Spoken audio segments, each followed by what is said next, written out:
हाँ हाँ, same current का सैचुरेशन हो जाएगा।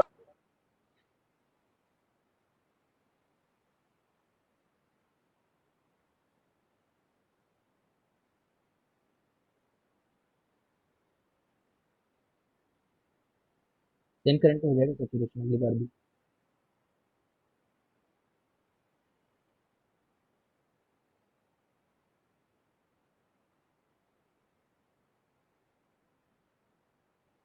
फिर से बताता हूँ, पूरी कहानी सुनो ध्यान से।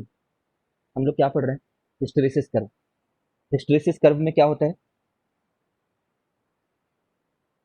हिस्टेरिसिस कर्व में हम लोग किसी फेरोमैग्नेट को प्लॉट करते हैं।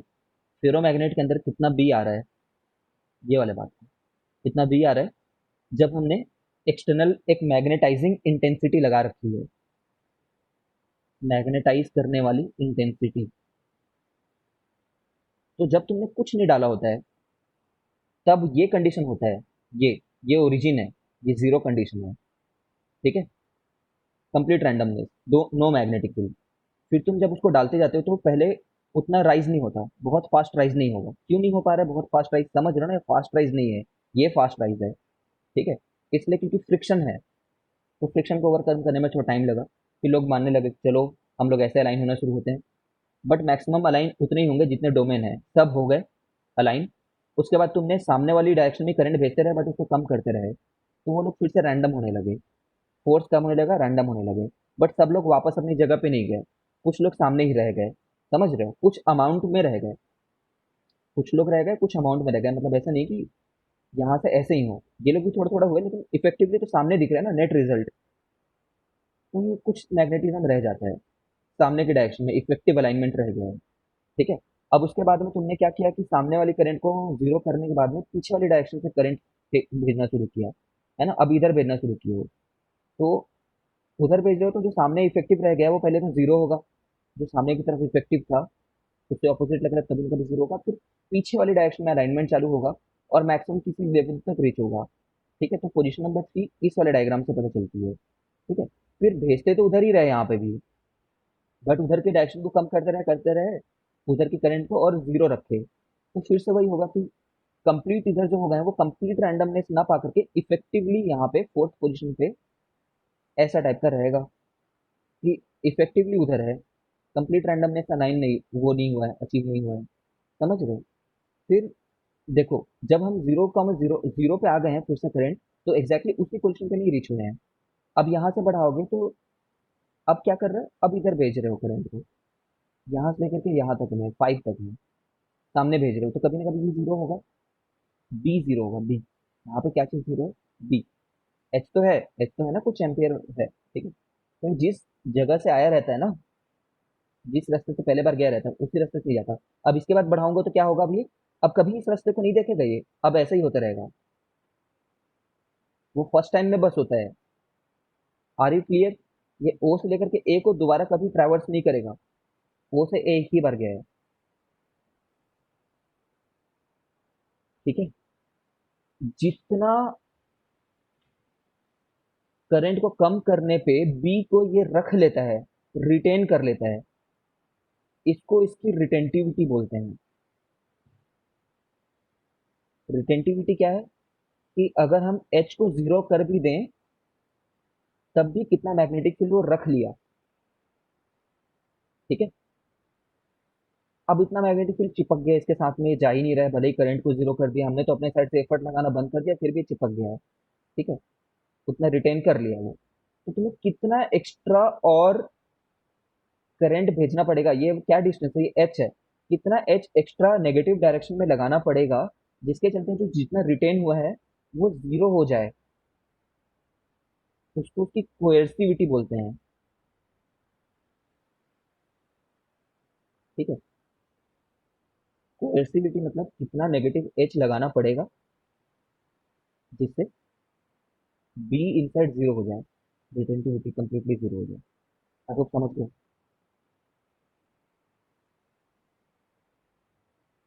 पूछो, पूछो डाउट। ये एक एच वैल्यू है, ये एक बी वैल्यू है। सर ओ से क्या लिखा है?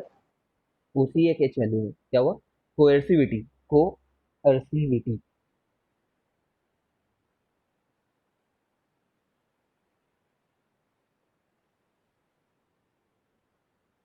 ठीक है, घर में इनके डेफिनेशन पूरे लिखना, ये ग्राफ ही सीबीएसई है सब कुछ, अगर ये सिलेबस से नहीं हटा है, this is very important topic, ठीक है, हट भी गया हो तो एक बार तो जेई के लिए पढ़ना है, ठीक है। अब देखो, हाँ ये याद रखना कि हिस्टेरिया जो वर्ड है ना, ये किसी और लैंग्वेज का वर्ड है, मुझे याद नहीं आ रहा कौन सा, इसका मतलब होता है फॉरगेटफुलनेस। फॉरगेटफुलनेस, ये भूल जाता है किस रास्ते से आया था, ठीक है, this is just a joke, ठीक है।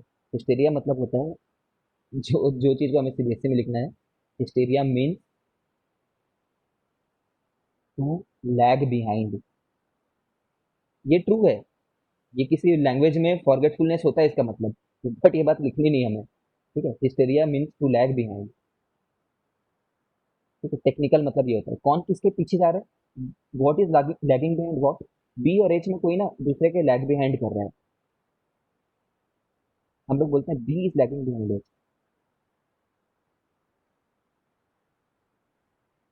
B is lagging behind H, ये कैसे बोल दिया हमने, क्योंकि देखो एच जीरो हो चुका है यहाँ पे देख रहे हो, बट बी जीरो नहीं हुआ है, ठीक है, यहाँ पे consider point two, second position, B has not become zero, though H has become zero, तो एच पहले जीरो हो गया ना, एच पहले पहुंच गया कहीं पे जहां पे बी अभी तक नहीं पहुंच पाया है,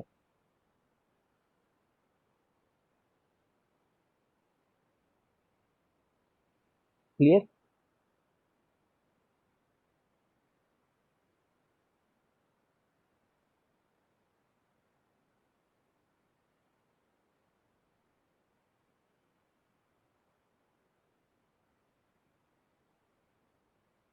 ठीक है हर्ष, मेरे को तो नहीं पता तुझे किसने बताया है इसका क्या मतलब होता है एग्जैक्टली, बट जो साइंस में हमें लिखना है वो ये है, ठीक है, मैंने तो ऐसा सुना नहीं है कि क्रेज फॉर समथिंग होता है करके, but it might be the case,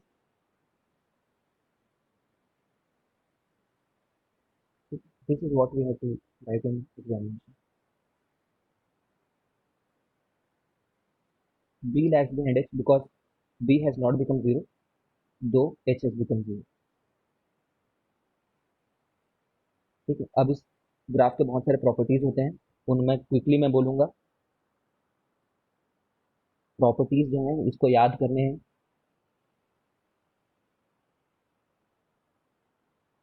not much logic will be there, area of the graph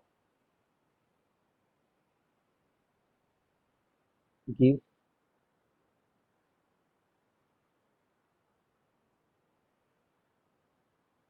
area of the graph gives energy lost during one cycle, cycle क्या चीज का है भाई, एज को zero से लेकर के जीरो तक लेकर के, मतलब ये कंप्लीट नहीं है, ये जो तुम्हें ये दिख रहा है ना, ये जो एरिया दिख रहा है तुम्हें, ये एनर्जी की यूनिट निकल करके आती है, कैसे चेक करोगे, बी इंटू एच करोगे ना, एरिया वाइज, डायमेंशन वाइज, तो ये एनर्जी निकल करके आएगा, समझ रहे हो, तो it gives energy lost during one cycle as heat, ये क्यों, ये हीट वगैरह कैसे आ गया भाई, ये हीट वगैरह कहाँ से आ गया, एरिया ऐसा देता क्यों है, वो डायमेंशन से चेक करना है तुम्हें, बट हीट कैसे आया उसका लॉजिकल रीजन ये है, फ्रिक्शन के चलते, अंदर के डायपोल फ्रिक्शन के चलते हीट प्रोड्यूस करते हैं जब वो घूमते रहते हैं, ठीक है। तो अगर तुम एक ट्रांसफार्मर बनाना चाह रहे हो, तो तुम चाहोगे क्या, तुम्हारे ट्रांसफार्मर में बार बार ये चेंज आएगा, ये बात समझ रहे हो, हमारे ट्रांसफार्मर में एसी करंट रहता है, ये बात जानते हो कि नहीं जानते हो, यस सर। देखो ट्रांसफार्मर में ऐसे शेप के कुछ कुछ रहते हैं, कभी देखा है क्या कभी, यहाँ पे प्राइमरी वुंडेड रहता है और यहाँ पे सेकेंडरी वुंडेड रहता है,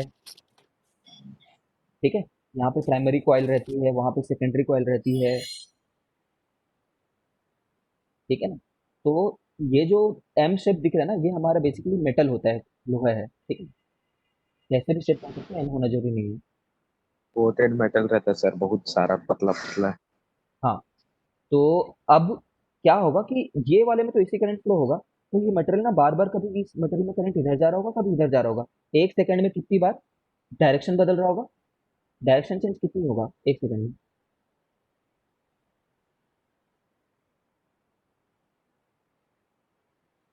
बताओ, 100 टाइम्स। ठीक है, 100 टाइम्स डायरेक्शन बदलेगा, 50 तो साइकिल कंप्लीट कर रहा है वो। ठीक है, ये 1 साइकिल है जिसमें एक बार 2 बार डायरेक्शन बदल चुका है। ठीक है, अब बदल चुका है, मत ऐसा मत बोलना यार कि सर यहाँ से तो शुरू हुआ था, ये बदल कैसे गया। तो ये अलग डायरेक्शन, ये अलग डायरेक्शन है। सामने की तरफ रहना, सामने की तरफ बढ़ना, सामने की तरफ ही कम होना, फिर उल्टे डायरेक्शन में बढ़ना, फिर उल्टे डायरेक्शन में ही कम होना। ठीक है, तो 100 टाइम्स बदल रहा है 100 साइकिल, 50 साइकिल में। ठीक है, तो उसके चलते ना हमारे मटेरियल में बहुत बार ये साइकिल होने वाली है। समझ रहे हो, तो हमें वैसा मटेरियल लेना है जिसके लिए एरिया बहुत कम रहे।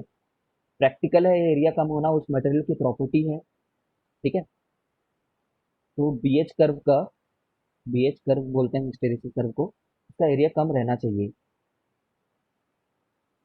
वैसे मटेरियल को लेना है। ठीक है, ट्रांसफार्मर में सबसे वाइटल पर्सपेक्टिव क्या रहेगा, एरिया कम होना चाहिए, क्योंकि एनर्जी, हमने मेहनत से एनर्जी बनाई है, वो एनर्जी हीट में ना चली जाए। समझ रहे हो, ये हमारा एम होता है यहाँ पे।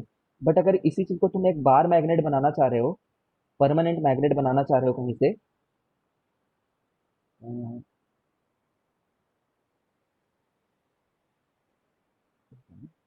इलेक्ट्रोमैग्नेट बनाना चाह रहे हो, इलेक्ट्रोमैग्नेट बनाना चाह रहे हो, इलेक्ट्रोमैग्नेट परमानेंट मैग्नेट है कि टेम्पररी मैग्नेट है, ये बता दीजिए। टेम्पररी कर।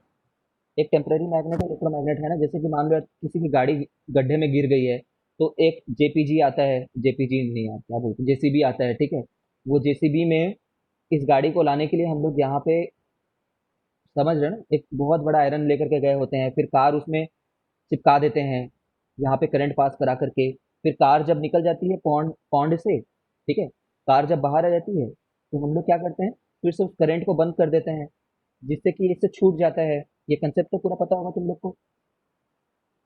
ठीक है, तो टेम्पररी मैग्नेट होना चाहिए। ठीक है, अब बोलो कि अगर मैं ग्राफ बनाऊं, कई बार तो तुम्हें वो दिखेगा भी नहीं ना, वो वाली लाइन जो एक्चुअल लाइन यहाँ शुरू हुई थी। ठीक है, तो ये जो पार्ट है ना इसका, ये कम होना चाहिए कि ज्यादा होना चाहिए, अगर टेम्पररी मैग्नेट बनाना है तो। कम होना चाहिए, नहीं तो कार छूटेगा ही नहीं। हाँ एग्जैक्टली exactly. वो भी शुड बी लेस। जब तुमने एच बंद कर दिया है देना, समझ रहे हो, एच बंद कर दिया है जब देना, तब वो छोड़ तो दे भाई, वरना कार को नहीं छोड़ेगा। तो वो भी शुड बी लेस, मतलब क्या कम होना चाहिए, रिटेंटिविटी कम होनी चाहिए। ये सबसे मेन एम रहता है टेम्पररी मैग्नेट में, है ना। घंटी बजाए तुमने, इलेक्ट्रोबेल होता है ना, घंटी बजाए बटन छोड़े फिर भी बजे जा रहा होगा, वो नहीं करना अपन को। ठीक है, फिर परमानेंट मैग्नेट्स आते हैं। परमानेंट मैग्नेट्स के लिए ओबी हाई चाहिए तुम्हें। भाई परमानेंट मैग्नेट क्या कैसे बनाते हो, परमानेंट मैग्नेट बनाते हो करंट पास करा करके, तो तुम चाहते हो जब करंट छोड़ भी दो तभी भी बहुत रिटेंटिविटी रहे उसकी। समझ रहे हो, और कोएर्सिविटी भी बहुत ज्यादा रहे, इसमें दो बात को ध्यान देना होगा। कोएर्सिविटी क्यों ज्यादा रहे, कोई आसपास का छोटा मोटा करंट भी उसको डीमैग्नेटाइज ना कर दे। समझ रहे हो ना, हाई रिटेंटिविटी होनी चाहिए,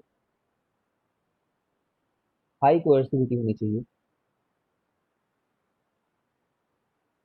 ठीक है, एक बहुत 1 मार्क्स का मैं सीबीएसई टॉपिक स्किप कर रहा हूँ ताकि तुम इसके चलते एनसीईआरटी को पढ़ लो। एनसीईआरटी में बीएच कर्व को बहुत लाइन बाय लाइन पढ़ना। ठीक है,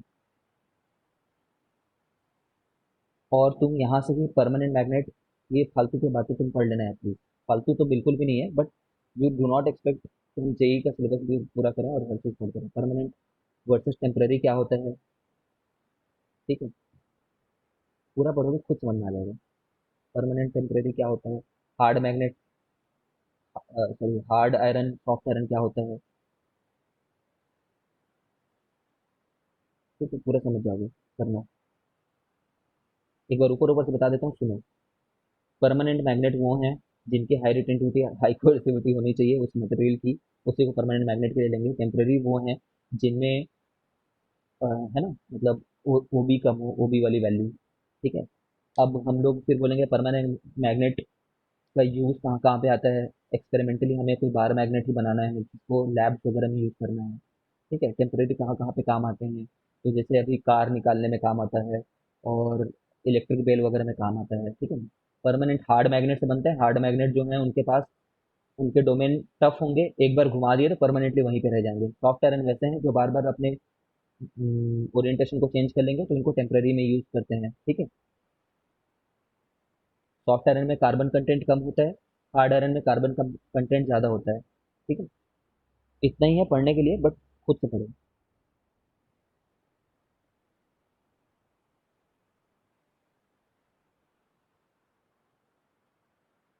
क्या पढ़ाने वाला हूँ मैं?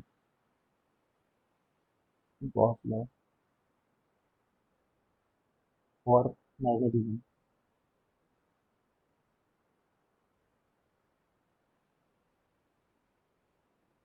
Gauss law for magnetism. अब गॉस लॉ फॉर मैग्नेटिज्म में ये है कि बी डॉट डी एस जो है वो हमेशा निकल करके जीरो आ जाती है,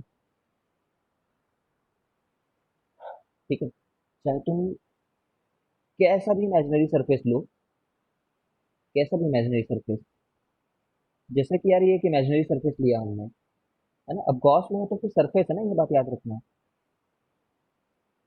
ठीक है। लीनियर एलिमेंट नहीं है, सरफेस है ये, ठीक है ना, एक बॉल जैसा। तो बार मैग्नेट को तुम कहीं पे भी रखो, चाहे अंदर में रख लो, चाहे यहाँ पे रख लो, कैसे भी रखो, चाहे कंप्लीट बाहर में रखो, यही तीन कंडीशन पॉसिबल थे मैग्नेट और उस इमेजिनरी सरफेस के रेस्पेक्ट में। और तीनों ही केस में ना, देखना कैसे आएगा। ये तो इस सरफेस से ना तो बाहर निकला, ना तो अंदर आया, समझ रहे हो। तो इसके लिए तो B dot D S zero आ गया। भाई B dot D S zero, B dot D S क्या होता है? नेट एंटरिंग या फिर नेट एग्जिटिंग कितने हैं।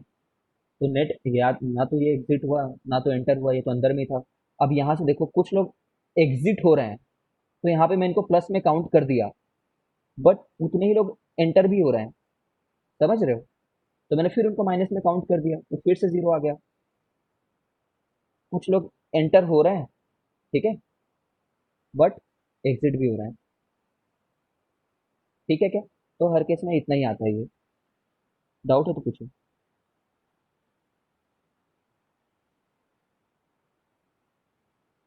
तो इसका कोई इफेक्ट नहीं होगा उस पे? इसको मतलब नेट जो फ्लक्स है ना, net flux on any surface due to magnetism is zero, ठीक है, on any close surface.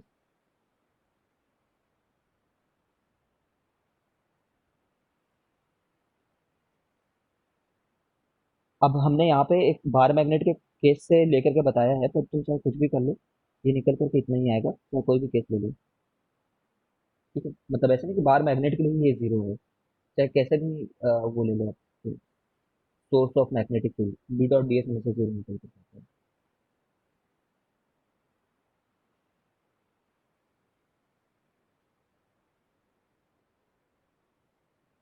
Practically zero निकल करके ही आएगा। This is due to the fact that magnets never exist in monopole, ठीक है। जैसे यार तुम लोग को वो सब याद होगा कि हम लोग ऐसे बोलते थे कि एक चार्ज ले लो भाई, ठीक है, और चार्ज के चलते देखो यहाँ पे सब बाहर तो जा रहे हैं, यहाँ पे क्यों नहीं बना रहे सर आप ऐसा, ये एक प्लस एम ले लो, ठीक है, और ऐसे बना दो। तो डायग्राम बनाने के लिए तो मैं तो तुम्हारा भी डायग्राम बना सकता हूँ, बट वो एक लॉ में कन्वर्ट हो जाएगा क्या। ये डायग्राम तो ठीक है, बट ऐसा प्रैक्टिकल नहीं है ना, कभी ऐसा नहीं मिलेगा तुम्हें प्लस एम एक रहेगा, समझ रहे हो। डायग्राम तो ठीक है बना दिया तुमने, बट प्रैक्टिकल बात ही नहीं, कभी नहीं होगा ऐसा। एक मोनोपोल कभी एग्जिस्ट नहीं करेगा, बट ये वैलिड है क्योंकि मोनोपोल एग्जिस्ट करते हैं चार्जेस में। Is it clear to you? Yes, sir. Since magnetic field lines are closed continuous curves, yes Devendra, that is the only reason, ठीक है। बट बुक्स में तुम्हें ये लैंग्वेज मिलेगी, this is due to the fact that magnetic dipole moment, magnetic monopoles, magnetic monopoles never exist. तो तुम्हें समझ में आना चाहिए कि क्या बोल रहे हैं, ठीक है। मोनोपोल एग्जिस्ट नहीं करते हैं, मतलब डायपोल एग्जिस्ट करते हैं, और डायपोल में क्लोज कंटिन्यूस कर्व होते हैं, ठीक है। तो every language you should be able to understand what is this. Okay,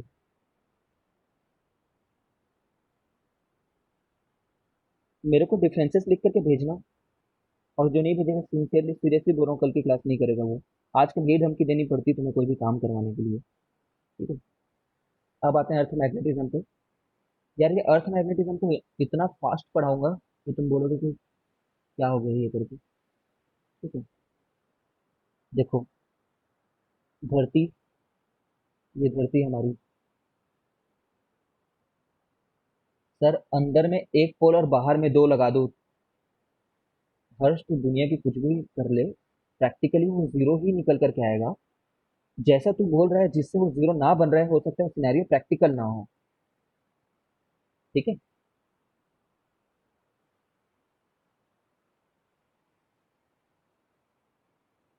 earth is flat, तू वो वाले ग्रुप का मेंबर है क्या, अर्थ इज फ्लैट वाला? यार मैं गोला ही नहीं बना पाऊंगा तो इससे फास्ट क्या पढ़ाऊंगा मैं। लो यार यही गोला है, जियोइड इन शेप। ओके, देखो, अर्थ का कहीं पे नॉर्थ पोल है और कहीं पे साउथ पोल है, ठीक है, दिस यू नो। बट आज से नॉर्थ को ना जियोग्राफिक नॉर्थ बोलेंगे। जियोग्राफिक मतलब एक्चुअली में वो वहाँ पे नॉर्थ पोल है, ठीक है। पोलर बियर पाए जाते हैं नॉर्थ पोल पे, और साउथ पोल पे क्या पाए जाते हैं? पेंगुइन। दोनों अलग अलग जगह पाए जाते हैं, ये बात तो पता है ना। तो जियोग्राफिक साउथ, ठीक है। सर। अब, हाँ, अब क्या है, जो मैग्नेट जिसको पॉइंट करते रहता है वो नॉर्थ वो साउथ नहीं होता। मैग्नेट जिसको पॉइंट करता रहता है, हमारा जो छोटा सा कंपास जो है, वो एक इमेजिनरी बार मैग्नेट है ये, ठीक है। अर्थ के विदिन में एक इमेजिनरी बार मैग्नेट रखा है बोलते हैं। ऐसा नहीं है कि किसी ने भूल गया वहां पे रख करके, बार मैग्नेट वाकई में है, ऐसा मत सोचना प्लीज, ठीक है। क्या चीज है ये imaginary bar magnet? This imaginary bar magnet is nothing but the flow of molten लावा। ऐसा करके करंट एग्जिस्ट कर रही होगी मोल्टेन लावा की। मोल्टेन लावा में मेटल्स फ्लो हो रहे हैं, ये बात पता है। मेटल्स के अंदर इलेक्ट्रॉन्स है, ये बात पता है। उसके चलते मैग्नेटिज्म है, ये बात, ये थ्योरी सबसे ज्यादा एक्सेप्टेड थ्योरी है फिलहाल। सच बताऊं किसी को नहीं पता क्यों है मैग्नेटिज्म, क्योंकि बहुत सारे लोग इस चीज का भी काउंटर आर्ग्यूमेंट दे देते हैं कि क्यों मोल्टेन लावा के चलते मैग्नेटिज्म नहीं आ रहा है, ठीक है। वो बोलते हैं अगर मोल्टेन लावा के चलते मैग्नेटिज्म आ रहा है, धरती वैसे ही घूम रही है, सब चीज वैसा ही है, तो मैग्नेटिज्म कंप्लीटली रिवर्स क्यों हो जाता है कुछ सालों में, ठीक है। तो तुम्हें पीएचडी अगर करनी है तो आईआईटी में जाकर के जियोलॉजी ले लेना। अभी बस इतना मानो कि अर्थ के अंदर में एक इमेजिनरी बार मैग्नेट है जो मोल्टेन लावा के फ्लो के चलते आता है, ठीक है। कुछ लोगों ने तो यहाँ तक कह दिया था कि सर हवे में, कुछ लोगों को पूछा गया ना भाई अर्थ की मैग्नेटिज्म क्यों है, तो वो बोलते हैं कि हवे में जो इलेक्ट्रॉन्स हैं, नाइट्रोजन वाइट्रोजन के ऑक्सीजन के, ठीक है, वो सोलर एनर्जी के चलते रेडिएट हो जाते हैं, मतलब आपस में टूट जाते हैं, मतलब प्लाज्मा क्रिएट हो जाता है, इलेक्ट्रॉन सेपरेट आउट हो जाते हैं प्रोटॉन से, और ये इन सेपरेशन ऑफ चार्जेस के चलते मैग्नेटिज्म आती है, ठीक है। वो सब थ्योरी कुछ कुछ चीज़ों को एक्सप्लेन करने के लिए कुछ कुछ जगह पे सही है, ठीक है। But again no theory 100% explain everything, ठीक है। अब जियोग्राफिक नॉर्थ के पास, अच्छा तुम्हारा कंपास अगर नॉर्थ दिखा रहा है, ठीक है, समझ रहे हो ना, एक कंपास अगर नॉर्थ दिखा रहा है तो इधर ही नॉर्थ पोल होगा, तो यहाँ पे ये मैं क्या मार्क करूँ, उसको नॉर्थ मार्क करूँ कि साउथ मार्क करूँ, सही किया कि गलत किया मैंने, सही है। सही है है, ना? सही है सर, सही। ऑफ कोर्स सही किया है। ये वाला नॉर्थ एंड जो है, ये नॉर्थ एंड किसको ढूंढ रहा होगा, मैग्नेट के साउथ को ढूंढ रहा होगा, ठीक है। अब धरती की सबसे बड़ी जो कंफ्यूजन मैं बोला था इस चैप्टर में, चैप्टर फुल ऑफ कंफ्यूजन, ढंग से बनाया नहीं इन्होंने बैठ करके, ठीक है। इसका नाम क्या होता है जानते हो? इसका नाम होता है मैग्नेटिक नॉर्थ पोल। इस पॉइंट का ना, इस पॉइंट का नहीं, इस पॉइंट का नाम मैग्नेटिक नॉर्थ पोल। प्लीज ऐसा मत समझना कि सर गलत पढ़ा रहे हैं। एनसीईआरटी में एक लाइन लिखी हुई है, there is some confusion in the nomenclature, NCERT में पढ़ सकते हो, there is some confusion in the nomenclature, ठीक है। मतलब कंफ्यूजिंग तरीके से है, ऐसा नहीं कि डुबियस है, डाउटफुल नहीं है नॉमेनक्लेचर।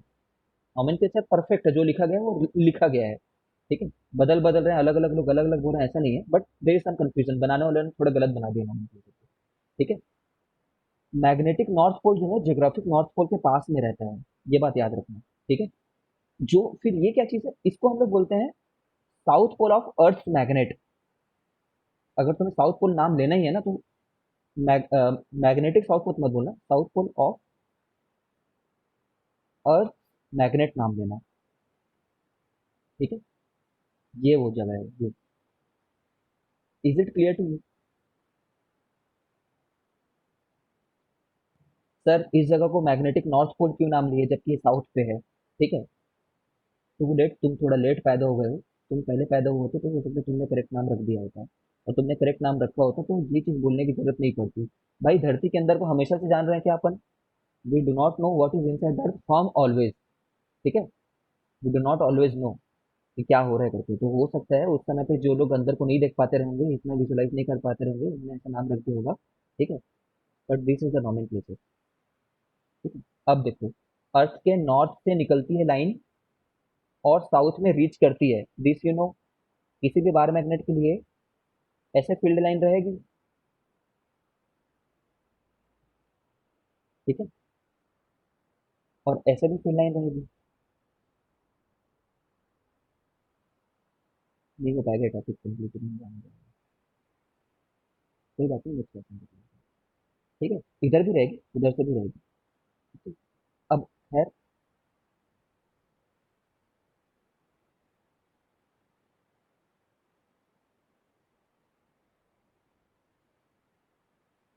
ये जो जितने डिग्री पे इंक्लाइंड है ना, ठीक है, ये 11 पॉइंट कितना डिग्री मेरे को भी याद नहीं आ रहा, 11.3 डिग्री है ये तुम्हें याद रखना है फिलहाल एग्जाम से पहले।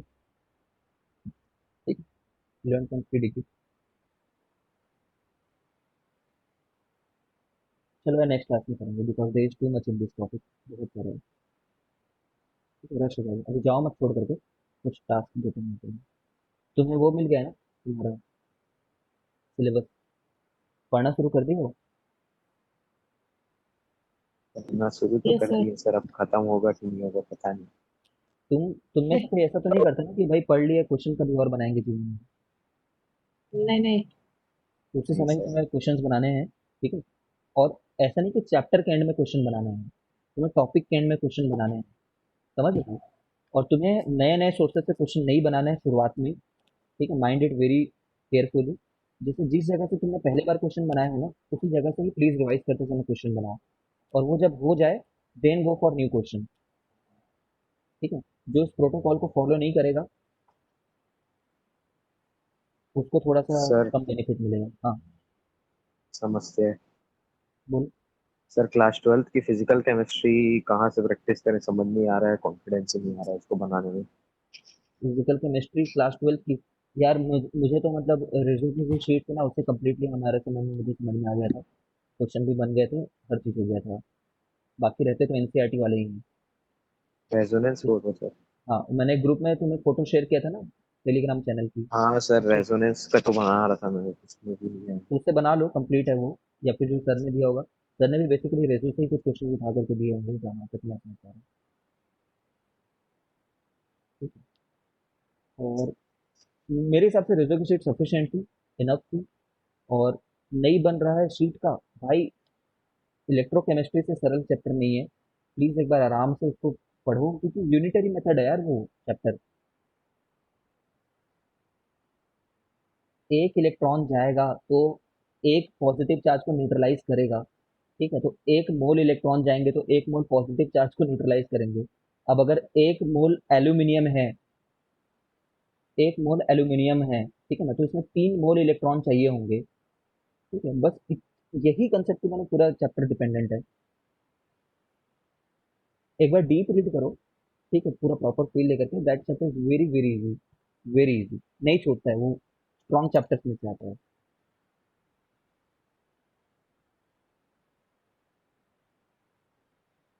यूनिटरी मेथड है, तो फील लो कि कौन इलेक्ट्रॉन किसको न्यूट्रलाइज कर रहा है, फॉर्मूला बेसिस पे मत करो। और जो कोहरलाल्स लॉ वगैरह भी जो है ना उसमें, हाँ वो थोड़ा सा कुछ स्टूडेंट को अजीब लगता है, बट एकदम धीरे धीरे पढ़ना पेस में, तो वो भी समझ में आ जाएगा, इजी है।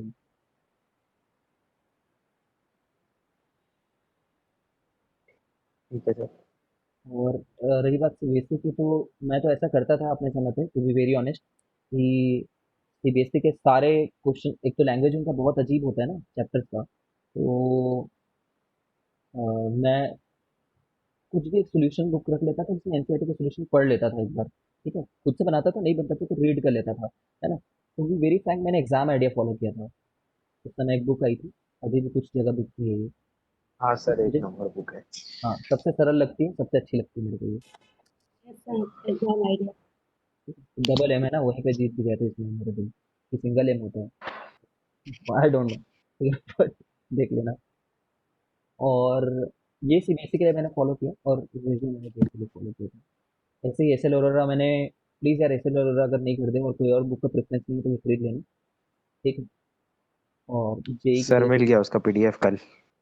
एसएल अरोरा का तो जनहित में जारी कर दिया करो एक बार, ठीक है। 400 MB का है सर, जनहित में जारी करने हैं रात को। अरे तो उसको भेज देना। कंप्रेस करके कर दो। लिंक भेज देना, तुमने कहीं से डाउनलोड ही किया होगा ना।